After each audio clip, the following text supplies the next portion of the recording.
Un creyente puede abrir las Escrituras antes del amanecer y aún así encontrarse con un pensamiento de siempre. Primera de Corintios 2 y 16 dice, tenemos la mente de Cristo, entonces ¿por qué el miedo, la lujuria, la amargura, la acusación, la distracción, el orgullo y la incredulidad siguen tocando a la puerta como si les perteneciera entrar? Si pertenezco a Cristo, ¿por qué mis pensamientos todavía luchan contra Él? Esa no es una pregunta menor para quienes intentan seguir a Jesús.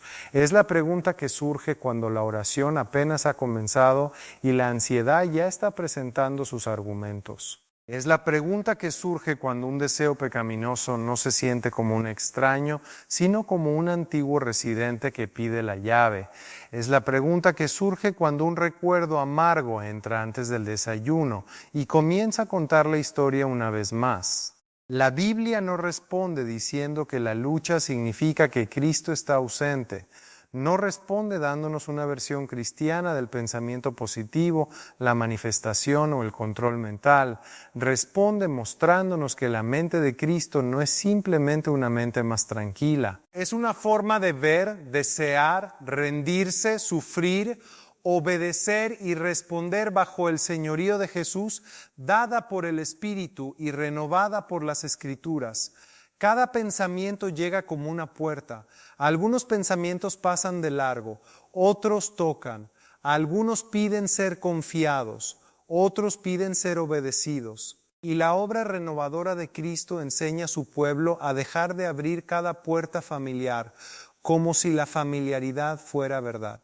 Para ver eso debemos comenzar donde Pablo usa la frase. 1 Corintios fue escrita a creyentes en Corinto, una bulliciosa ciudad romana moldeada por el estatus, el honor público, el discurso impresionante, la confusión sexual, el orgullo espiritual y las disputas sobre quién parecía más importante. Pablo no le escribe a personas sin lenguaje religioso ni experiencia de la obra de Dios. Les escribe a cristianos, personas que han creído en Jesús, han recibido el Espíritu y que aún necesitan una corrección profunda en la manera en que piensan acerca del poder, la sabiduría, la santidad, el cuerpo, la iglesia y los unos a los otros. Solo eso ya es importante. El Nuevo Testamento nunca trata la conversión como un permiso para ignorar la vida interior. Pablo puede llamarlos santos y Pablo puede confrontarlos. Puede decirles que pertenecen a Cristo y puede exponer cuánto de su manera de pensar todavía huele a Corinto. En los capítulos iniciales sigue colocando dos tipos de sabiduría uno al lado del otro. Está la sabiduría del mundo, la que admira la fuerza, el estatus, la elocuencia, el control y el éxito visible.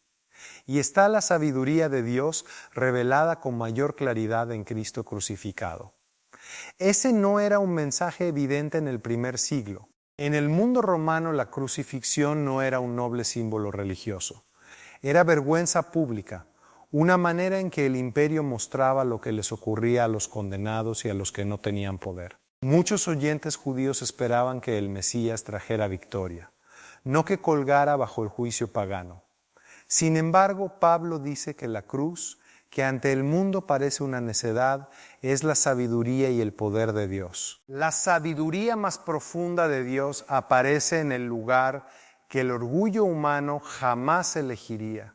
Entonces, cuando Pablo pregunta quién ha conocido la mente del Señor para instruirle, y luego responde, pero nosotros tenemos la mente de Cristo, no está diciendo que cada cristiano piense instantáneamente cada pensamiento con la perfección de Jesús.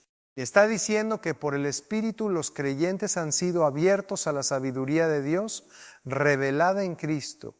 La persona natural, en el lenguaje de Pablo, no es simplemente una persona poco inteligente o una persona con un temperamento difícil. Se refiere a la persona que no recibe, no acoge ni discierne correctamente las cosas de Dios por medio del Espíritu. Sin el Espíritu, la cruz parece un retroceso, la humildad parece debilidad, la rendición parece una locura, la santidad parece una pérdida, el perdón parece algo poco práctico. Pero el Espíritu abre a los creyentes para reconocer la sabiduría de Dios donde el mundo ve el fracaso. Esta es la primera sorpresa. Tener la mente de Cristo comienza con un don antes de convertirse en un patrón diario. El Espíritu abre la puerta cerrada de la sabiduría de Dios. Él enseña al creyente a ver a Cristo crucificado como Salvador, Señor, sabiduría y vida. Pero el acceso a la sabiduría de Cristo no es lo mismo que la plena madurez en cada rincón de la vida interior. Una casa puede pertenecer a un nuevo amo mientras voces antiguas siguen llamando a puertas antiguas. Una persona puede confiar verdaderamente en Cristo y aún tener reflejos de ansiedad que fueron moldeados durante años por el miedo. Una persona puede amar verdaderamente la santidad y aún sentir la atracción de deseos que alguna vez prometieron alivio. Una persona puede creer verdaderamente el Evangelio y aún escuchar acusaciones que suenan más convincentes que la gracia. El don del Espíritu es real, pero también lo es la obra continua del Espíritu. Por eso Pablo puede decir que los creyentes tienen la mente de Cristo y aún así ordenarles que sean renovados en su mente. Eso no es una contradicción, eso es la vida cristiana. Romanos 12 hace la tensión más aguda.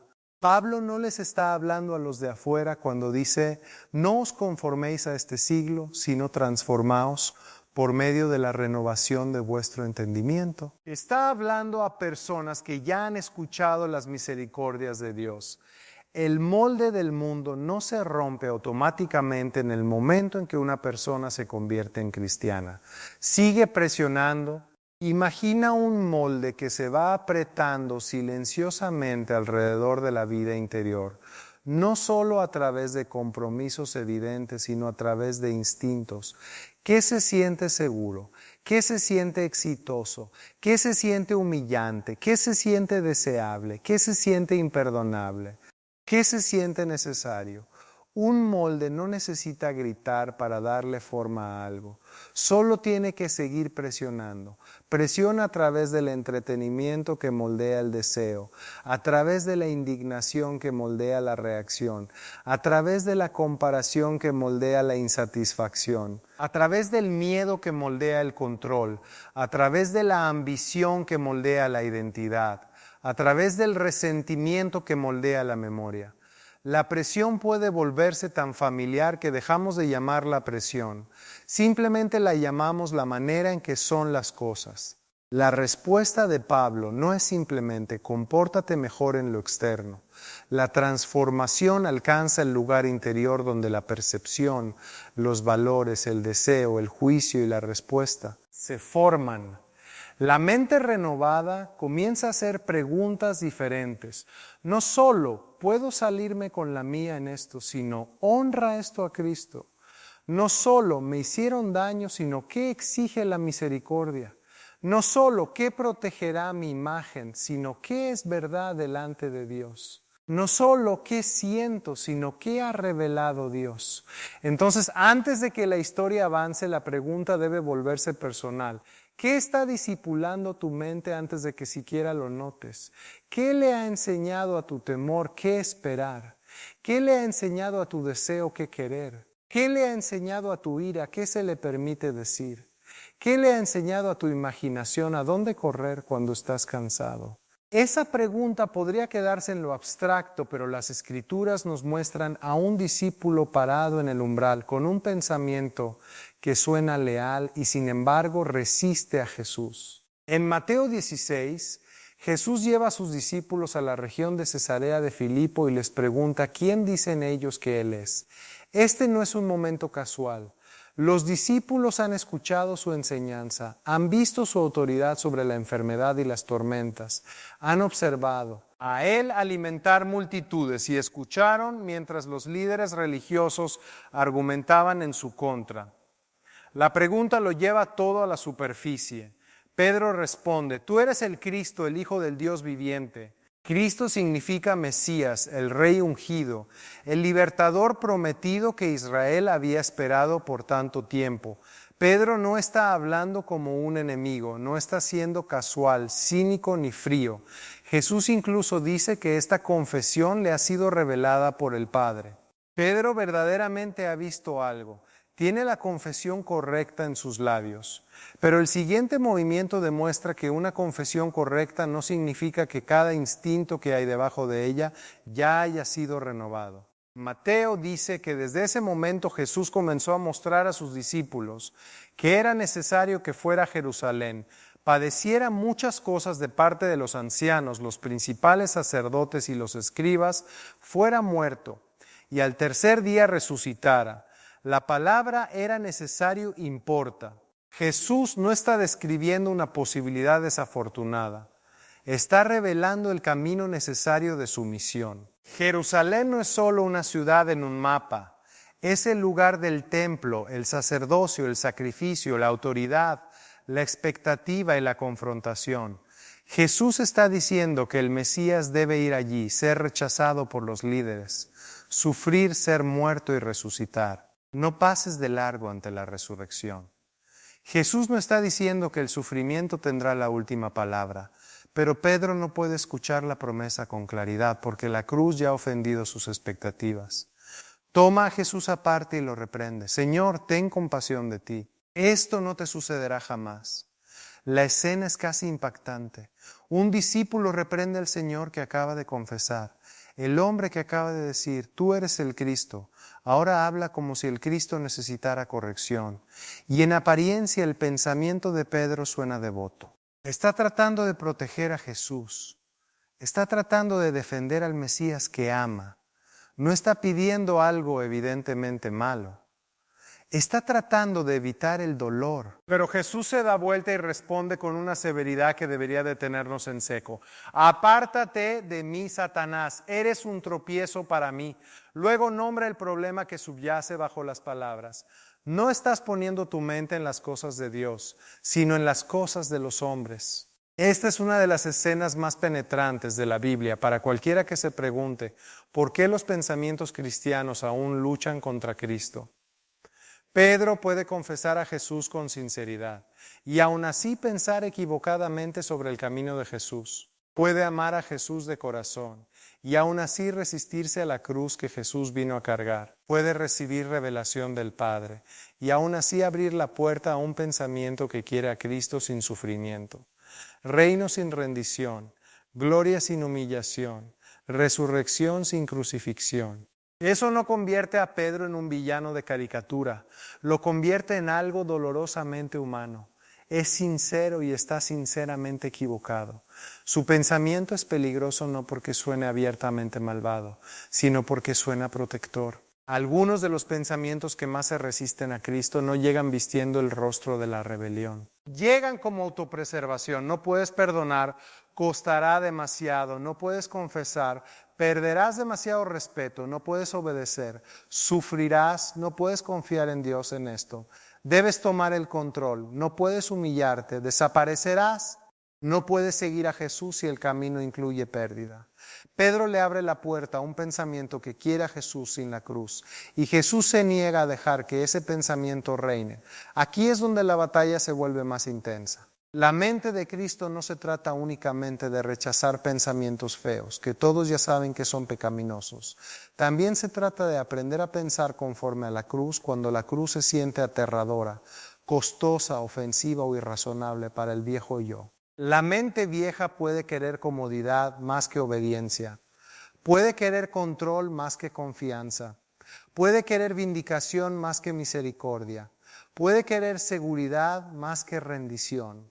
Incluso puede usar lenguaje religioso mientras intenta desviar a Jesús del camino que Él ha elegido. El pensamiento más familiar no siempre es el pensamiento más verdadero. El pensamiento más protector no siempre es el pensamiento más fiel. El pensamiento que promete salvarte de la pérdida puede estar pidiéndote que te apartes de la obediencia. Pedro nos muestra que un pensamiento puede pararse en el umbral del alma y sonar como preocupación mientras en silencio nos pide que desobedezcamos el camino de Cristo. Hay otro detalle en la escena de Mateo que hace la reprensión de Pedro aún más penetrante. Jesús dice que debe sufrir. Pedro dice en efecto que no debe. Dos necesidades se enfrentan entre sí en el umbral. Jesús habla desde el propósito redentor del Padre. Pedro habla desde el instinto humano que trata el sufrimiento como prueba de que el plan de Dios ha salido mal. Por eso la escena penetra tan profundamente en el discipulado ordinario. Muchos de nuestros argumentos internos comienzan con un debo escondido. Debo ser visto como fuerte. No debo ser malentendido. No debo perder el control. No debo ser incomodado. No se me debe pedir que perdone antes de que la otra persona comprenda completamente el daño. No debo obedecer si la obediencia expone debilidad. La mente renovada comienza a dejar que Jesús desafíe esas falsas necesidades. Aprende que la frase más urgente en la sala no siempre es la más verdadera. Pedro pensaba que estaba defendiendo el futuro del reino. Jesús sabía que Pedro estaba bloqueando el camino de la redención. Y cuando Jesús dice, apártate de mí, no solo está reprendiendo el pensamiento, sino que está poniendo a Pedro de regreso en el lugar de un discípulo. Un discípulo no se para frente a Jesús para redirigirlo. Un discípulo lo sigue por detrás, incluso cuando el camino lleva a un lugar que la mente antigua nunca elegiría. Esta no es una corrección pequeña, es un reordenamiento completo de la autoridad interior. El pensamiento que alguna vez estuvo al frente debe moverse hacia atrás. El miedo que alguna vez lideró debe seguir. El deseo que alguna vez mandó debe ser juzgado por la palabra de Cristo. Pero el fracaso de Pedro solo nos prepara para el centro. Si Mateo 16 muestra al discípulo cuya mente resiste la cruz, Filipenses 2 muestra al Señor cuya mente lo abarca todo. Este es el punto donde la batalla dispersa de pensamientos tiene que reunirse en una sola persona. Pablo escribe a los creyentes en Filipos, una colonia romana donde la ciudadanía, el honor, el estatus y la reputación pública importaban profundamente. Dentro de la iglesia, la presión podía manifestarse como rivalidad, ambición egoísta, vanagloria, quejas y el deseo de ser considerado superior a los demás. Así que Pablo no se limita a darles consejos sobre la actitud, sino que los lleva ante Jesús. Tengan entre ustedes este mismo sentir que hubo en Cristo Jesús. La redacción une el mandato y el don. Tengan este sentir. Y este sentir es de ustedes en Cristo Jesús. Pablo no les está diciendo a los cristianos que produzcan la mente de Cristo mediante el esfuerzo humano. Les está diciendo que vivan lo que les ha sido dado en unión con Cristo. La mente es ordenada porque los creyentes son responsables. La mente está arraigada en Cristo porque los creyentes no son la fuente de su propia renovación. Luego Pablo muestra cómo luce esa mente. No describe primero la calma mental, no describe primero el equilibrio emocional, no describe primero una técnica para detener los pensamientos no deseados. Describe al eterno Hijo descendiendo en humildad y amor. Cristo Jesús, aunque existía en forma de Dios, no consideró el ser igual a Dios como algo a que aferrarse.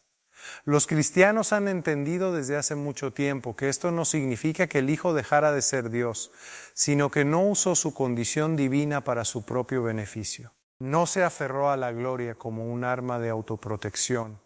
No insistió en sus derechos para evitar el lugar del siervo. Se despojó a sí mismo tomando forma de siervo, haciéndose semejante a los hombres. Aquel por medio de quien todas las cosas fueron hechas, asumió la verdadera debilidad humana. El Señor de la gloria entró en la vida de un siervo. Descendió lo suficiente como para tener hambre en el desierto, para estar cansado junto a un pozo, para ser malentendido por su propia familia, para ser rechazado por los líderes, para ser tentado por el diablo, para ser tocado por el dolor, para llorar ante una tumba, para arrodillarse con una toalla ante discípulos que todavía no entenderlo. Él no simplemente visitó la vida humana desde una distancia segura, la habitó de verdad sin pecado y tomó la forma de siervo desde adentro. Luego Pablo desciende aún más, hallado en forma de hombre, se humilló a sí mismo, haciéndose obediente hasta la muerte y muerte de cruz. Esa última frase es el impacto, no simplemente la muerte de cruz, vergüenza pública, agonía, rechazo, la ejecución del condenado, el lugar donde el mundo dice, esto es debilidad, esto es fracaso, esto es necedad. Y Pablo dice, aquí se revela la mente de Cristo. La mente de Cristo es cruciforme, con forma de cruz. Ve al Padre como digno de confianza incluso cuando la obediencia pasa por la agonía. Ve el amor que se entrega a sí mismo como fortaleza, no como pérdida. Ve el servicio no como humillación delante de Dios, sino como la hermosa libertad del Hijo que ama al Padre y se entrega a sí mismo por los pecadores. Ve la rendición no como el colapso de la vida, sino como el camino de obediencia que el Padre vindicará. Aquí es donde la puerta de Pedro y tu puerta se encuentran con la cruz. La mente antigua dice, aferra el control. Cristo se encomienda al Padre. La mente antigua dice, protege tu imagen. Cristo se despoja de toda reputación. La mente antigua dice, vence elevándote sobre los demás. Cristo toma la forma de siervo. La mente antigua dice, evita el camino costoso. Cristo se hace obediente hasta la muerte. La mente antigua dice, haz que tus enemigos paguen. Cristo se entrega por los impíos. La mente antigua dice, si sufres, Dios te ha abandonado. Cristo sufre en la voluntad del Padre y resucita en el poder de Dios. Por eso la mente de Cristo no puede reducirse a una mentalidad de paz. La mente perfecta de Jesús no estuvo exenta de dolor. En Getsemaní, la noche antes de la cruz, Jesús oró en profunda angustia. No pretendió que la copa fuera fácil. No trató el sufrimiento como algo irreal.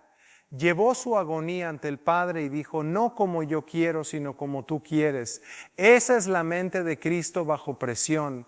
No insensibilidad, no negación, no una calma superficial que es incapaz de llorar. Confianza perfecta, rendición perfecta, obediencia perfecta. Rechazó la sabiduría mundana cuando Satanás le ofreció reino sin cruz. Rechazó el orgullo cuando las multitudes querían hacerlo rey en sus propios términos.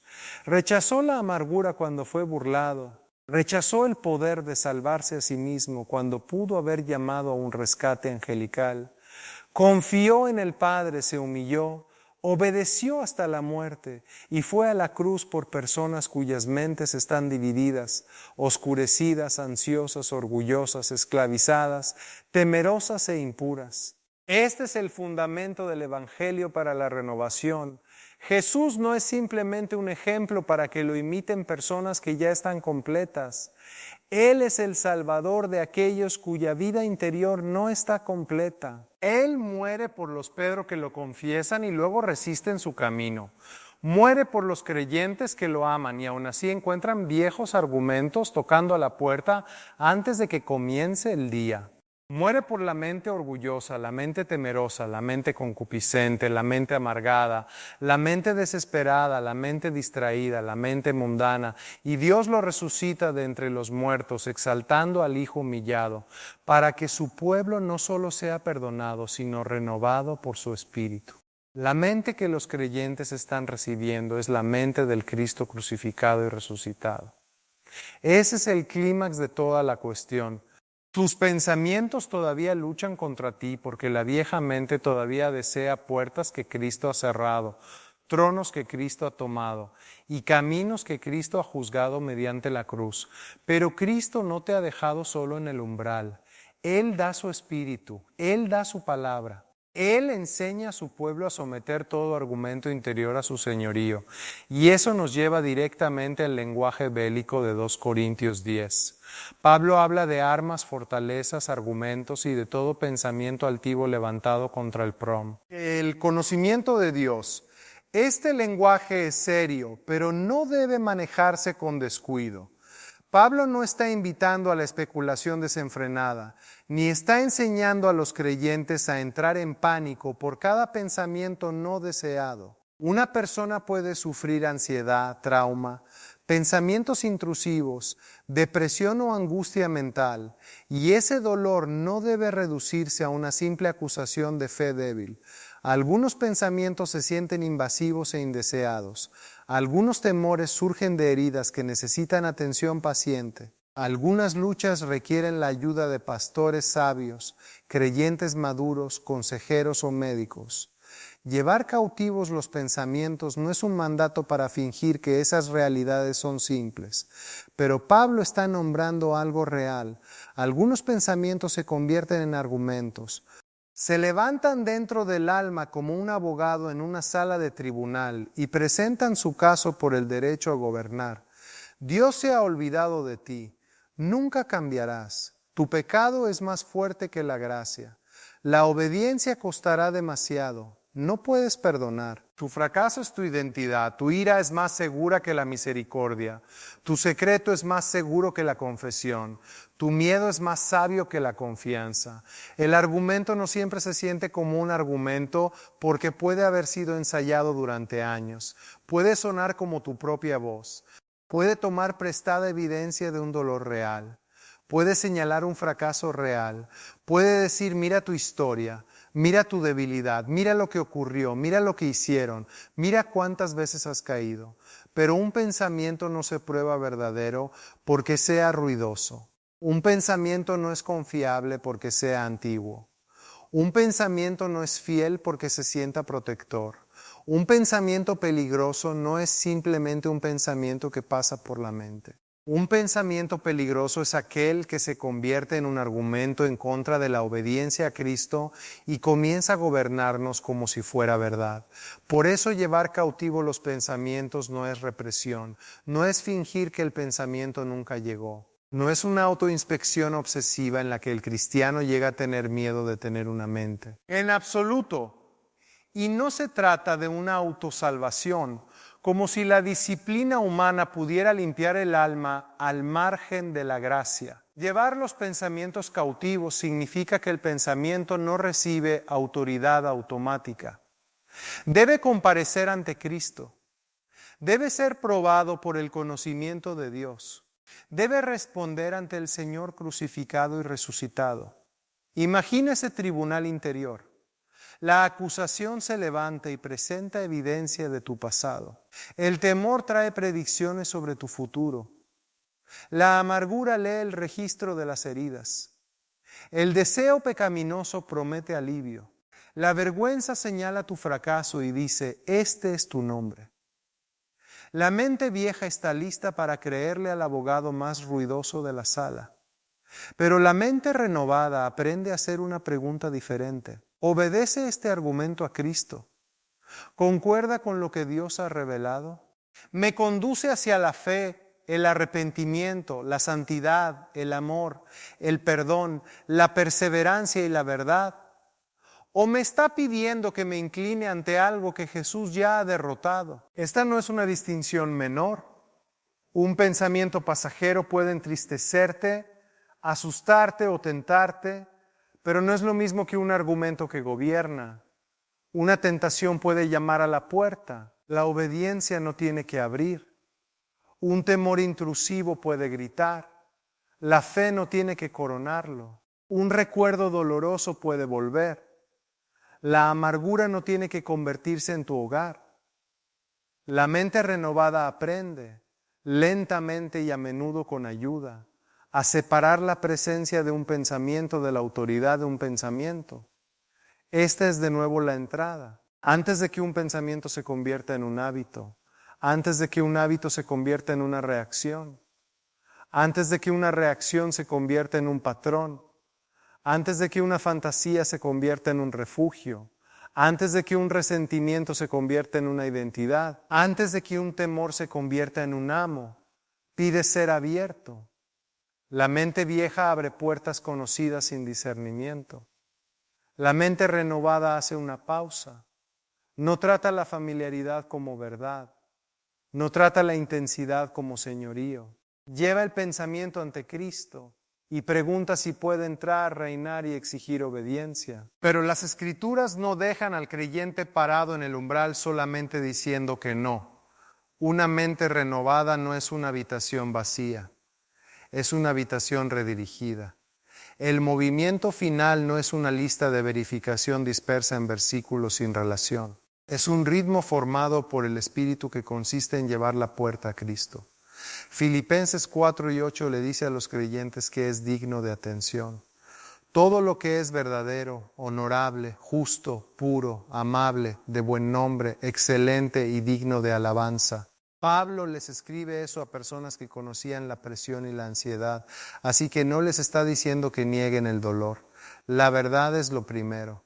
La renovación cristiana no crece a través de la fantasía, pero la verdad es más grande que la acusación que sigue repitiéndose. Si tu mente ha pasado años meditando en todo lo que podría salir mal, no será renovada pretendiendo que el peligro no existe.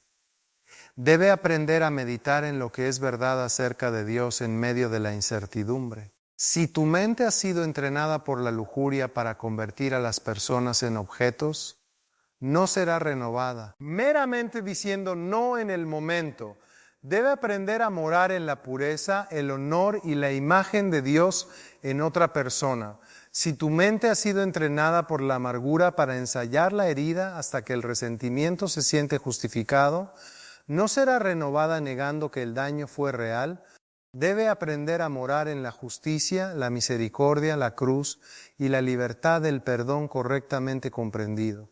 Si tu mente ha sido entrenada por la vergüenza para llamarte por tu peor momento, no será renovada por elogios vacíos. Debe aprender a morar en lo que es verdadero en Cristo. Colosenses 3 entonces eleva los ojos más alto. Busca las cosas de arriba, donde Cristo está sentado a la diestra de Dios. Poner la mira en las cosas de arriba, no en las de la tierra. Las cosas de arriba no significan una espiritualidad vaga ni una huida de la vida ordinaria. Significa que el Cristo resucitado es la realidad firme desde la cual la vida terrenal debe ser vista ahora. Tu futuro no es interpretado únicamente por el miedo, tu cuerpo no es interpretado únicamente por el deseo, tu pasado no es interpretado únicamente por la vergüenza. Tu sufrimiento no se interpreta únicamente por el dolor. Tu identidad no se interpreta únicamente por el fracaso. Cristo ha resucitado y la vida del creyente está escondida con Cristo en Dios. Por eso la mente puede ser redirigida sin fingir que la lucha es imaginaria. Mira hacia arriba, a Cristo, y regresa al umbral con la verdad. Luego Efesios 4 nos da el ritmo diario. Despojaos del viejo hombre, sed renovados en el espíritu de vuestra mente y vestíos del nuevo hombre. Imagina al creyente en el umbral nuevamente. Un viejo resentimiento llama a la puerta, trayendo un recuerdo que aún quema. Despojaos significa que el viejo hombre ya no tiene derecho a decir que la amargura es quien eres. Ser renovado significa que las Escrituras y el Espíritu dicen la verdad acerca de la herida, del ofensor, de la cruz y de la misericordia de Dios.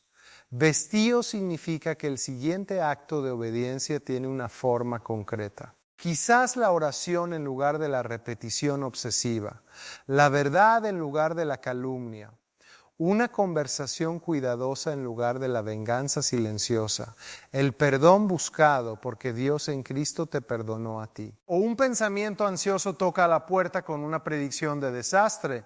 Quitarse significa que el miedo no tiene autoridad para profetizar con autoridad divina. Renovarse significa que el cuidado del Padre, el reino del Cristo resucitado y la presencia del Espíritu responden a ese pensamiento. Vestirse puede significar orar, pedir ayuda, dar el siguiente paso fiel y negarse a dejar que el terror se convierta en obediencia. O un deseo pecaminoso toca la puerta con la promesa de consuelo. Quitarse significa rechazar la mentira de que la esclavitud es un alivio. Renovarse significa ver a Cristo como algo mejor, la santidad como vida y el cuerpo como perteneciente al Señor. Vestirse significa huir, confesar, cortar el acceso y caminar en la luz. O la vergüenza toca a la puerta después del fracaso y dice, escóndete de Dios hasta que estés más limpio. Quitarse significa rechazar el viejo instinto que corre hacia la oscuridad. Renovarse significa recordar que Cristo murió por los pecadores, que la confesión no es una puerta de salida de la gracia sino un regreso a la luz, y que la convicción del Espíritu conduce hacia el arrepentimiento, no hacia la desesperación. Ponerse significa venir honestamente ante Dios, pedir perdón donde sea necesario, recibir misericordia y dar el siguiente paso de obediencia. Esto no es solo disciplina, es el discipulado de la mente bajo la gracia. Las preguntas se vuelven concretas. ¿Qué está disciplinando tu mente? ¿Qué voces están formando tus deseos? ¿Con qué pensamiento has estado de acuerdo? Porque suena como tu propia voz. ¿Qué escritura debe responderlo? ¿Cómo se ve la obediencia hoy? No en un futuro perfecto imaginario, sino en este umbral. La mente renovada se practica en habitaciones ordinarias, antes de que se envíe la respuesta, antes de que se entretenga la fantasía, antes de que se ensaye la amargura, antes de que se obedezca el miedo, antes de que se crea la acusación, antes de que se vista de nuevo la vieja identidad. Y aún así, esto debe aterrizar en esperanza, no en presión. El Evangelio no termina entregándote tu mente dividida y diciéndote, arregla esto solo. Jesús ordena la mente renovada y Jesús da lo que ordena. El Cristo resucitado renueva a su pueblo por su espíritu y su palabra. A veces esa renovación se siente dramática, con frecuencia es lenta, repetida y silenciosa. Puede parecer traer el mismo pensamiento a Cristo una vez más, pero esta vez con menos acuerdo. Puede parecer abrir las Escrituras en lugar de esconderse después de un fracaso. Puede parecer pedir ayuda porque no fuiste creado para pelear cada batalla en aislamiento. Puede parecer una negativa obediente hoy y luego otra mañana. La renovación lenta sigue siendo renovación cuando el Espíritu la está realizando. El llamado a la puerta puede continuar, pero la presencia de ese llamado no significa que Cristo esté ausente. El hecho de que el miedo hable no significa que el miedo sea el Señor. El hecho de que aparezca la tentación no significa que la tentación te posea. El hecho de que una acusación regrese no significa que la cruz haya fallado. La pregunta ya no es si cada pensamiento guardará silencio antes de acercarse. La pregunta es si cada pensamiento será llevado ante Jesús. Si esto te ayudó a ver las Escrituras con mayor claridad, suscríbete a Scripture Made Simple para recibir más enseñanza bíblica clara y centrada en Cristo que te ayude a comprender la palabra de Dios con reverencia. Y esperanza. Y cuando el siguiente pensamiento se presente en el umbral, no abras la puerta simplemente porque sea familiar, ruidoso, antiguo o convincente. Llévalo ante el Cristo crucificado y resucitado. Deja que su palabra diga la verdad. Deja que su espíritu renueve lo que tú solo no puedes renovar. Luego haz la pregunta que corresponde a cada umbral. ¿Obedece este pensamiento a él?